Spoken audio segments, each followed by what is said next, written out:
materialismo y el materialismo dialéctico. Por tanto, voy a empezar la clase explicando estos dos residuos que no quedaron claros en la última lección.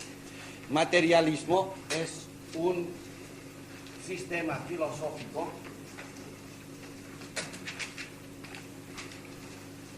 que afirma que la materia es el ser de las cosas, o si se quiere, no hay más ser más allá de la materia.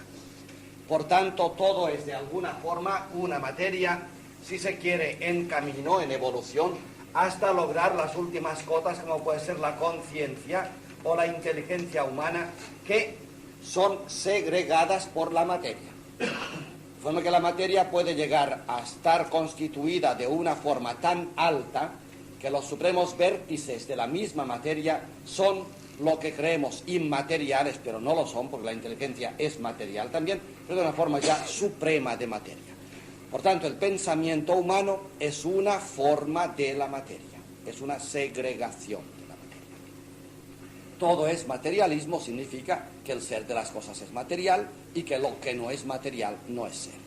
Espero que esto quede claro. Por tanto, la filosofía materialista se edifica sobre esta realidad, la explotación de la materia, cuyas fronteras no conocemos todavía. Parece que es eterna la materia según el materialismo. Esto quiere decir que ni tiene principio ni fin, lo cual nos dice por dónde va el materialismo, que como estudiamos más bien la antropología materialista no nos hemos metido por estos terrenos. Pero la materia es lo que otros llaman Dios al principio de los tiempos, era materia. Y lo que los demás llaman eternidad, equivocadamente, o no es nada o es una forma material de persistencia. Pero todo es materia y más allá de la materia no hay ninguna realidad. Luego nos falta explicar la palabra dialéctica.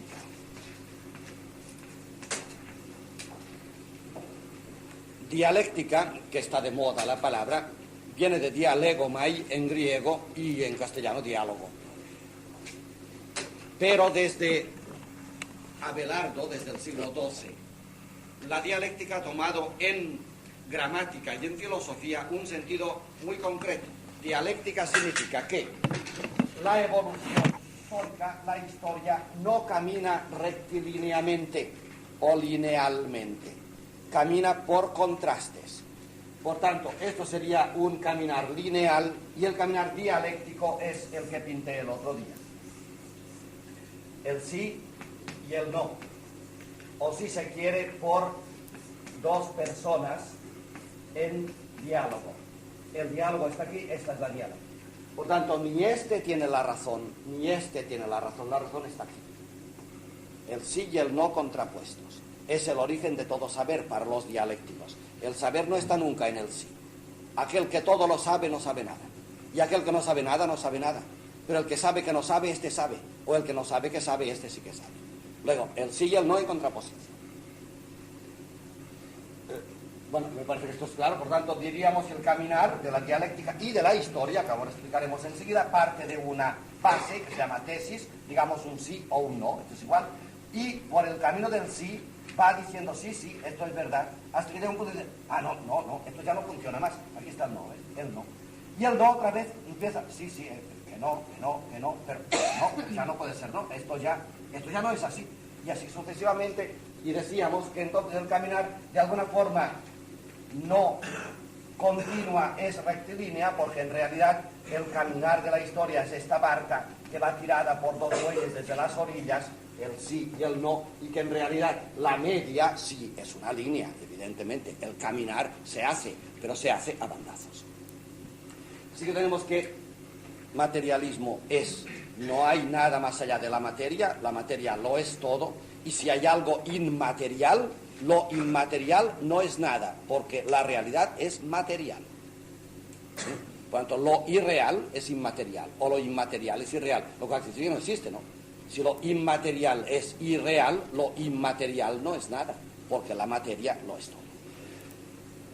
Y si hablamos de materialismo dialéctico, diremos que el materialismo nos dice, la filosofía materialista nos dice que la materia tiene una forma de devenir dialéctica. La materia, por tanto, no deviene como una bala que va directa al blanco, deviene por contrastes. otra vez lo que hemos explicado, pero ahora pasen ustedes de la dialéctica al materialismo y verán cómo la filosofía materialística se hace por bandazos también. Y aquí hay que añadir un concepto que es el de Marx, del siglo pasado, 1850, que nos dice otro concepto, histórico. Y así tendremos toda la evolución, materialismo dialéctico, histórico o histórico dialéctico. ¿Qué significa esto? Marx descubrió y expuso que todo es materialismo, incluso en la historia. Por tanto, la historia es materialista. La historia del hombre es la historia de la materia. No hay más. Claro, como el hombre es materia. Si no hay nada más que materia y el hombre es algo, el hombre es materia. Lógicamente. Bien, y entonces, resulta que en vez de hablar de la historia de la materia en general, hablamos de la historia del hombre, que es un aspecto de la materia. Pues bien, la historia del hombre es materialista, el hombre es material. Lo que ustedes más vulgar, y lo encuentran ustedes en el Manifiesto Comunista, famoso.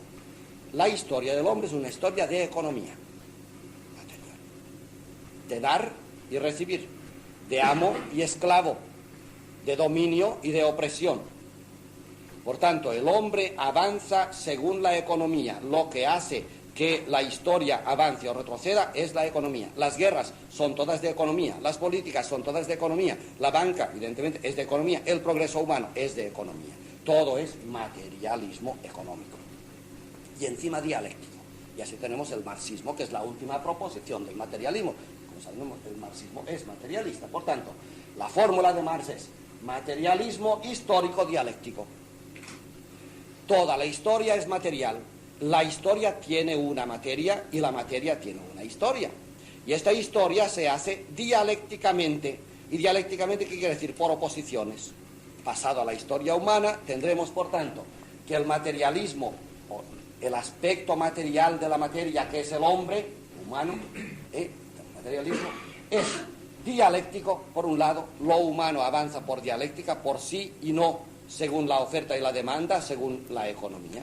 El hombre es un tubo digestivo, no es más, pero no es una forma de decir materia. Incluso la inteligencia del hombre es un tubo digestivo.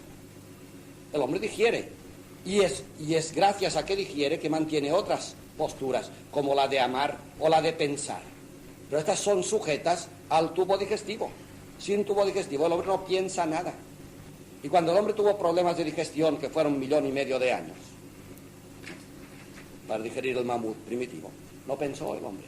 Pensaba en cazar, y al haber cazado, digería, y al haber terminado de digerir, volvía a cazar, no pensaba en más, no salía del círculo. ¿Ves cómo es dialéctico? Y ves cómo encima es materialístico. Cuando el hombre empezó a precocer los alimentos, y abrevió, por tanto, la digestión, y ya los comía semidigeridos por el fuego, el hombre no tuvo problemas de digerir, no tuvo que digerir, como los animales de presa todavía hoy, durante 2 días, la carne que había tragado, ¿no? Casi sin dormir ya digería, que es lo que estamos haciendo hoy todos. Entonces le quedaba mucho tiempo para pensar. Entonces el pensamiento es hijo de ¿qué? De un aumento de economía, o sea, de una facilitación del problema económico. Si el hombre tuviera problemas de economía, pensaría menos. ¿Qué es lo que están haciendo los obreros? Dice Marx.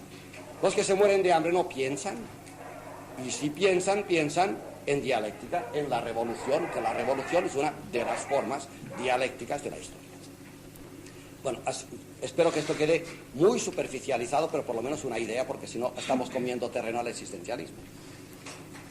El materialismo nos ofrece una visión del hombre materialística, no niega las actividades superiores del hombre, pero dice que son concreciones o segregaciones de la materia y que estas actividades superiores están sometidas a la dialéctica, a la historia y en concreto, en los tiempos últimos modernos, a la economía. Quiero decir que incluso lo más material, como es comer, beber, dormir, digerir, es tan fundamental que sin esto ni las actividades superiores funcionan. Los hechos están a la vista. El hombre que no tiene tiempo más que para matar y digerir, no piensa. Y así la historia estuvo paralizada durante 1,5 millones. El Paleolítico fue tan inmensamente largo porque el hombre no podía salir de su círculo de matar, comer, digerir, matar, comer, digerir. No hizo nada más. Cuando tuvo un respiro fue cuando inventó la agricultura era una despensa, los problemas económicos eran más fáciles, el fuego encima le ayudaba a digerir y pudo dedicarse a pensar y a soñar. Y vino ya el Neolítico, ya estamos en la época moderna. ¿Sí? pongamos 50.000 años, no muchos más. Bien, esto hemos de explicar hoy el existencialismo. Esta lección del existencialismo también la presentaremos, como hicimos con el materialismo, de una forma que intenta ser positiva. No tengo para qué decir que lo que he expuesto hoy tan brevemente tiene muchos aspectos positivos, evidentemente. Nos hace ver la importancia que tiene el comer en el hombre, por ejemplo. Y nos explica por qué tantas guerras por cuestiones de comer o de territorio, muy animales, pero muy humanas. Esto sí, es verdad, no se puede negar, es un aspecto del hombre que no podemos desconocer. El existencialismo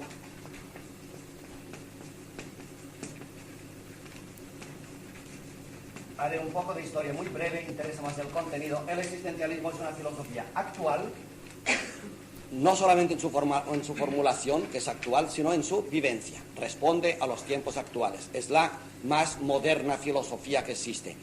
No nos interesa solamente como filosofía, sino como antropología, como visión del hombre. El existencialismo es hijo de la fenomenología. Pongo el nombre de Husserl, el holandés que luego pasó a Alemania y sentó su cátedra en Friburgo, junto a los Alpes, donde enseñó muchos años. Y allí hizo escuela, y en esta escuela tuvo grandes discípulos, uno de ellos Martin Heidegger, del cual tendremos que hablar en el existencialismo. La fenomenología no la explicaremos, quizá otro año podremos dedicarnos a ella, pero sí quiero decir que la escuela fenomenológica es una escuela de observación del hombre. La palabra fenómeno en filosofía todos saben que se usa en un sentido un poco diferente del fenómeno de que estamos hablando constantemente. Fenómeno es el phainomeno griego, de phaino y con opuesto al noúmeno, a lo que se es y se piensa. Phaino en griego significa manifestarse, ¿no? Aparecer. Lo phainomeno es lo que se manifiesta. Bueno, pues Husserl inventó una escuela de filosofía que se dedicaba a observar el fenómeno, las manifestaciones humanas. Y a través de las manifestaciones quiso llegar hasta el ser del hombre. La línea que sigue Husserl es la de Kant. Kant fue el que en los tiempos modernos, hace poco más de 100 años, nos dijo con mucha seriedad que el fenómeno y el noúmeno, lo que se es y lo que se manifiesta, pueden ser completamente diferentes. El árbol numénicamente es árbol, pero fenoménicamente no sabemos si lo que vemos del árbol es el árbol. Hoy se dice mucho, en filosofía, es una expresión muy bonita, cuando tú hablas de cualquier tema serio, te dicen, tú buscas el animal donde no está. Eso es típico del fenómeno. Por ejemplo, tú te metes, ¿en qué nos vamos a meter? Pues en las formas ideales de poder. Y empiezas a estudiar teocracia, aristocracia, oligarquía, monarquía, democracia, y vas explicando. Y al final sale un guapo en el auditorio y dice, oiga, usted busca el animal donde no está. El poder no está en ninguna de estas cosas. Eso es típico del fenómeno. Tú dices el árbol son unas ramas, unas hojas, unas flores. Aquí no está el animal. El árbol quizá no es nada de todo esto. Es lo que tú ves del árbol. Y lo que tú ves del árbol posiblemente no es el árbol. Igual que cuando describes un hombre, que ya se entiende más, ¿no? Este hombre es 80 kilos, 1,80 de altura, unas cejas grandes, unos brazos largos. Buscas el animal donde no está. Este no es el hombre. Estás diciendo todo lo que no es. Lo que de verdad es no lo has dicho. No has dicho ni palabra de lo que de verdad es. Que es su ser, su personalidad. No lo has descrito. Puede ser una inmensa personalidad en un enano así de pequeño. Y tú estás describiendo el enano. Cualquiera entendería que si es así de enano, es así de pequeño. Pues ese enano así de pequeño puede ser un monstruo de personalidad.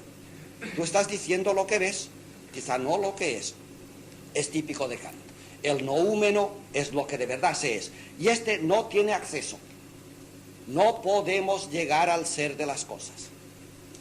¿Qué es el hombre? Jamás lo sabremos. ¿Qué remedio nos queda entonces para llegar a ser lo que es un hombre? Pues acosarlo por todos los ángulos de sus manifestaciones, sus fenómenos. Todo lo que el hombre va haciendo, cataloguémoslo Hoy se está trabajando así, en historia se trabaja así todavía, ¿no?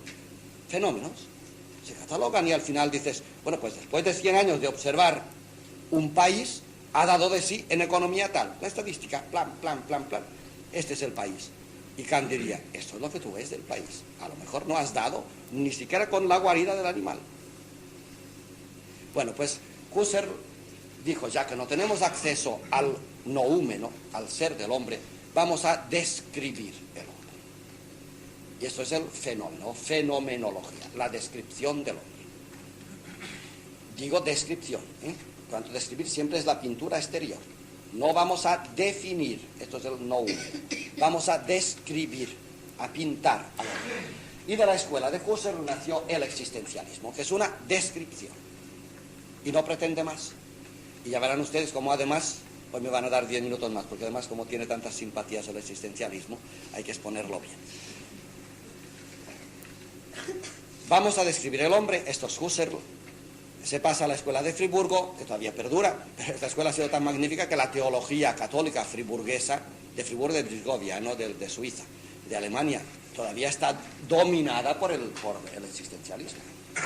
Hay un gran especialista, Welte, Bernard Welte, que es un teólogo a fuerza de existencialismo, muy interesante su visión de Dios y del mundo, por ejemplo. El existencialismo es claro que ya es descriptivo. Existencialismo. Estos hombres se fijan en la existencia, no en la esencia. Ya estamos en la descripción. Te dirán, el hombre existe. Y existe de 1000 maneras, pero existe. Es todo lo que sabemos de él. Lo que es dentro, no lo sabemos. Y además no lo podemos saber porque es inaccesible. Y además todos aquellos que han pretendido saberlo se han equivocado porque han buscado el animal donde no estaba. Empecemos. Existencialismo, que repito que perdura desde, pongamos, 1920 o 25 hasta hoy,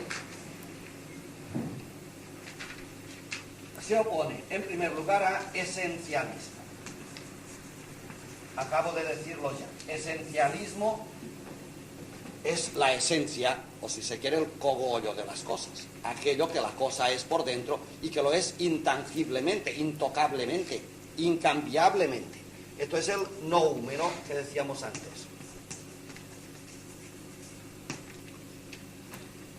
El esencialismo gobierna el mundo desde los griegos. O gobernaba el mundo, todavía persiste. Y en la Edad Media, con los grandes escolásticos, alcanzó sus alturas máximas. El esencialismo. ¿Qué dice el esencialismo? Si se quiere decir en tiempos muy fáciles, entenderemos enseguida. El esencialismo dice, primero se es, luego se existe. Esencialismo. Lo más importante, lo primero es ser, luego se existe. Y se explica fácilmente. Intentemos seguir el esencialismo, que es más conocido. Cuando un arquitecto tiene en su mente un palacio, una catedral, la catedral ya es en su mente. Luego al final el arquitecto la proyecta fuera y la construye, pero la catedral ya es. Y eso es tan importante que no hay ninguna catedral ahí fuera que no haya sido antes ahí dentro. No se puede explicar, ¿verdad? Los arquitectos que hagan una catedral sin tener idea. Tiene idea, ¿ves? La idea, como son reales las ideas, el idealismo platónico, está ahí dentro. Lo primero se es, luego se existe.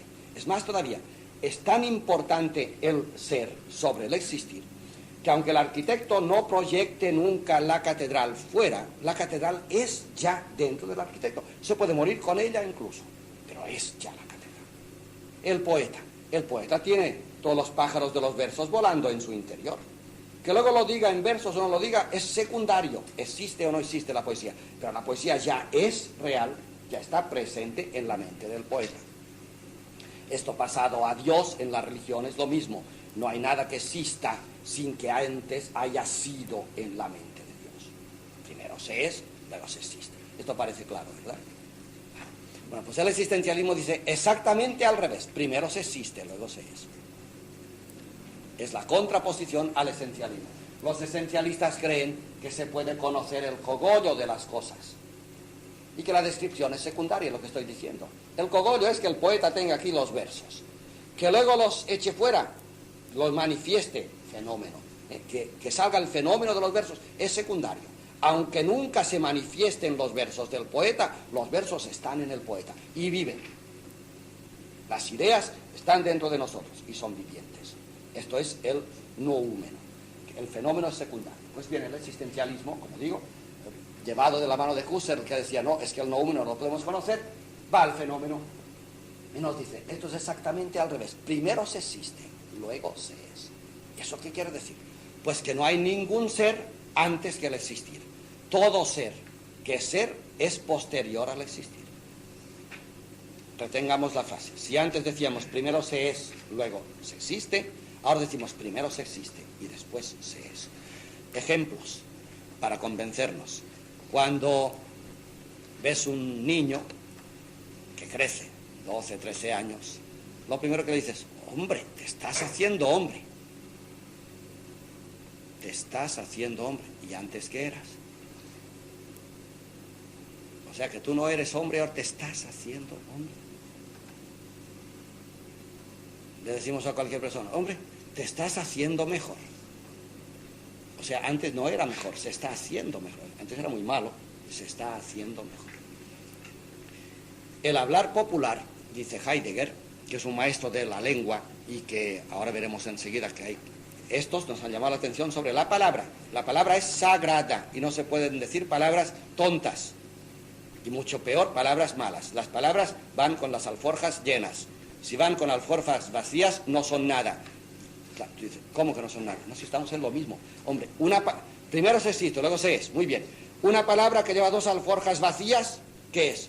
Vacía si no tiene nada más que las alforjas, la palabra. Todo es manifestación. No hay burro, hay alforjas. Y si las alforjas van vacías, el burro no es nada. El burro es para trasladar una alforja llena. ¿Vale? Entonces el fenómeno tiene mucha importancia. Todo es fenómeno, todo es existencial, como vamos a ver enseguida. Bueno, primero se existe, luego se es. El habla popular tiene la ventaja de que sabe existencialismo sin saberlo. Te estás haciendo hombre es de lo más perfecto que se puede decir. Porque los hombres se están haciendo, todos. Todos nos estamos haciendo, menos aquellos que no se están haciendo. Que eso sí es más triste. Pero es como ya se entienden enseguida las cosas. Una vez metido en el carril del existencialismo vas entendiendo. Las palabras son sagradas y hay que usarlas cada una para su cosa. Por tanto, Heidegger decía siempre, cuando alguien entiende mi vocabulario, sabe todo lo que quiero decir. El vocabulario, no ya la filosofía del contenido, el vocabulario. Cuando sabes cada palabra lo que significa, ya sabes la ciencia. Exámenes de finales de curso sobre una palabra. Geworfenheit, ¿qué decía él siempre? Explícame esto. Geworfenheit es un sustantivo fabricado por él sobre el verbo werfen, en alemán significa arrojar. Geworfenheit significa el estado de haber sido arrojado. Geworfen es el participio. Y Geworfenheit es el sustantivo sobre el participio. Arrojadez o algo así. Fijarse. Bueno, pero eso tiene mucha importancia porque, claro, es un sustantivo sobre un verbo. Ya está dicho. Es que todo lo que es sustantivo lo es sobre un verbo. Todo deviene y se llega a ser sustancia después de... Es existencial y después ser. ¿Lo ves? Geworfen es un verbo. Eit es un sustantivo. Geworfen. Pero todo aquello que es algo, si es algo, es después de un camino de devenir. Existencialismo significa que la vida no es un sustantivo, es un verbo. Eso ya lo decía Empédocles, no era Empédocles, uno de los filósofos griegos. Todo es devenir. Heráclito. Todo es devenir. Todo es correr con el río de la vida. Bueno, vamos al existencialismo. Palabras, empecemos por ellas. Existir, ¿qué significa? Para entender lo que significa existir, que es la palabra que da sentido y nombre al existencialismo, hay que poner por debajo esta afirmación. Primero se existe, luego se es. O, en consecuencia, nada es que no haya existido antes. O, de otra manera, el único camino para ser es existir. El verbo engendra el sustantivo y no al revés. Los esencialistas dicen el sustantivo engendra el verbo. No es verdad, es el verbo el que engendra el sustantivo. El tiempo engendra el ser. Esto por debajo, vamos a la palabra. Existir.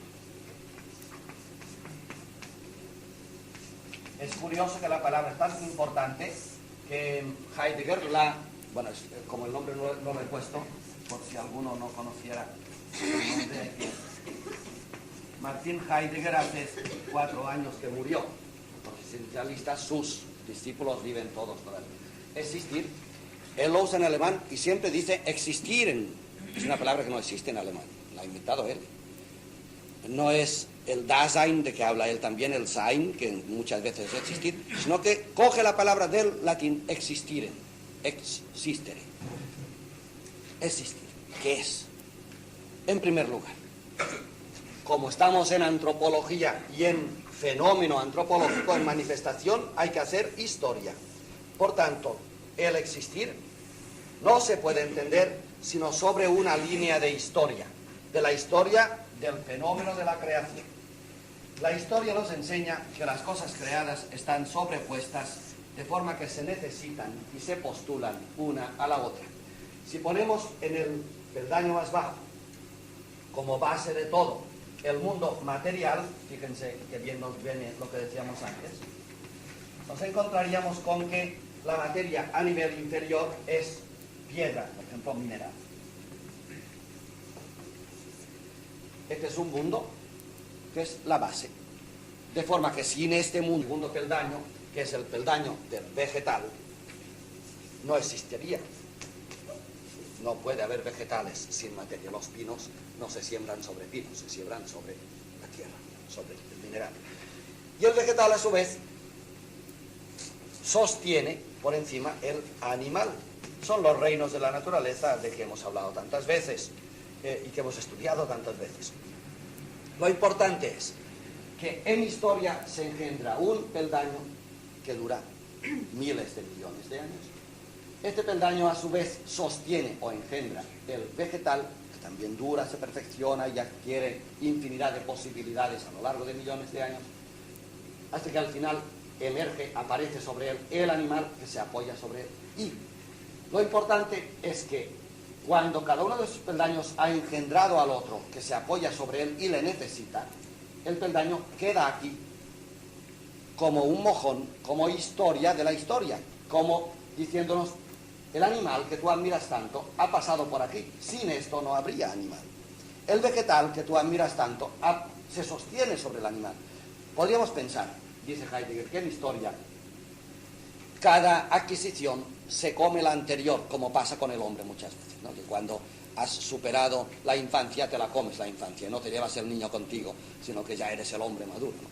Pues no, en la historia no. En la historia lo material engendra lo vegetal. Engendra lo vegetal, lo material no se subsume en lo vegetal, no queda sumido, absorbido en lo vegetal, de forma que ya queda como única realidad lo vegetal. No es así.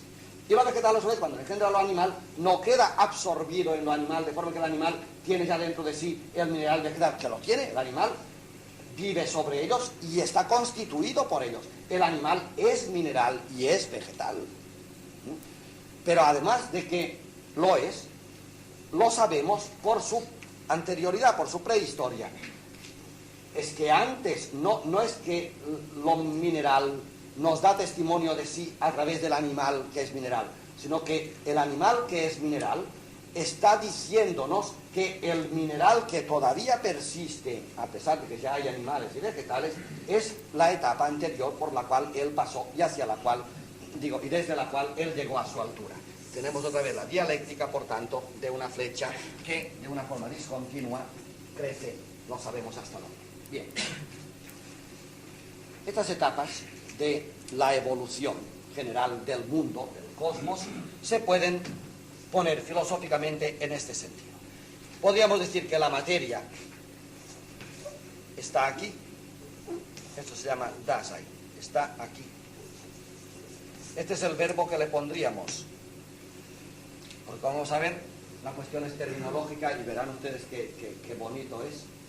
Noten que aquí hay una cosa muy importante que también subraya mucho Heidegger, y es la sorpresa de la vida.